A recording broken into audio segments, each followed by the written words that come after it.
Kita ke informasi lain. Pemirsa, Kejaksaan Agung menilai pencegahan ke luar negeri untuk dua mantan staf khusus ex-Mendikbud Nadiem Makarim berinisial FH dan JT belum diperlukan. Penyidik sebelumnya telah menggeledah apartemen mereka untuk mencari bukti kasus dugaan korupsi pada proyek digitalisasi pendidikan di Kemendikbudristek.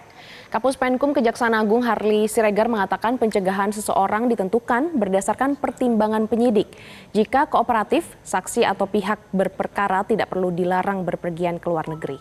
Kejagung sebelumnya telah memeriksa dua staf sus ex-Menteri Nadiem Makarim. Sampai kini status mereka masih sebagai saksi. Kasus dugaan korupsi pengadaan laptop telah naik ke tahap penyidikan pada 20 Mei 2025.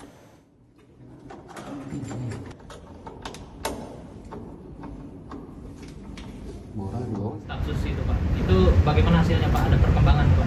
Ya, itu yang saya bilang tadi bahwa tentu kan banyak faktor-faktor yang akan dipertimbangkan oleh penyidik untuk melakukan pencegahan terhadap seseorang atau pihak tertentu. Nah, sampai saat ini dari penyidik masih bersikap bahwa terhadap kedua orang ini kan statusnya kan masih saksi dan dianggap masih kooperatif ya. Sehingga kita masih mempertimbangkan mana yang terbaik atau barangkali apakah ada pihak lain atau seperti apa, nanti kita lihatlah ya bagaimana perkembangan. Pak, ini kan Indonesia Corruption Watch atau ICW sejak awal sudah mencurigai ada kejanggalan terkait dengan pengadaan laptop berbasis Chrome OS.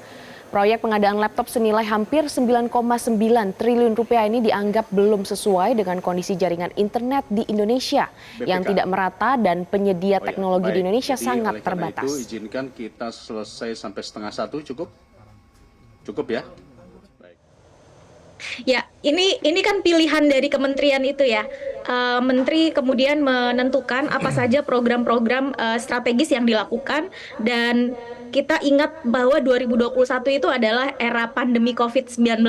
Seharusnya Menteri dengan cermat untuk memilah dan memilih program apa seharusnya yang perlu dilakukan, anggaran perlu dikeluarkan kemana, apakah belanja laptop atau justru untuk mendukung kebutuhan-kebutuhan lain yang lebih mendasar. Nah, pada saat itu memang kami melihat bahwa urgensi dari program ini tidak tepat untuk dilakukan di pandemi COVID-19, apalagi target sasarannya adalah daerah 3T, sehingga memang ICW pada saat itu Mas Egan mempertanyakan kenapa kok Menteri Nadiem Makarim, Kementerian Pendidikan seolah-olah memaksakan pengadaan laptop ini terus berjalan, padahal sudah ada kajian juga yang dilakukan oleh Kementerian Pendidikan bahkan ya, yang menyebutkan bahwa operating system Chrome itu tidak sesuai dengan kebutuhan karena tadi. Jelajahi cara baru mendapatkan informasi. Download Metro TV Extend sekarang.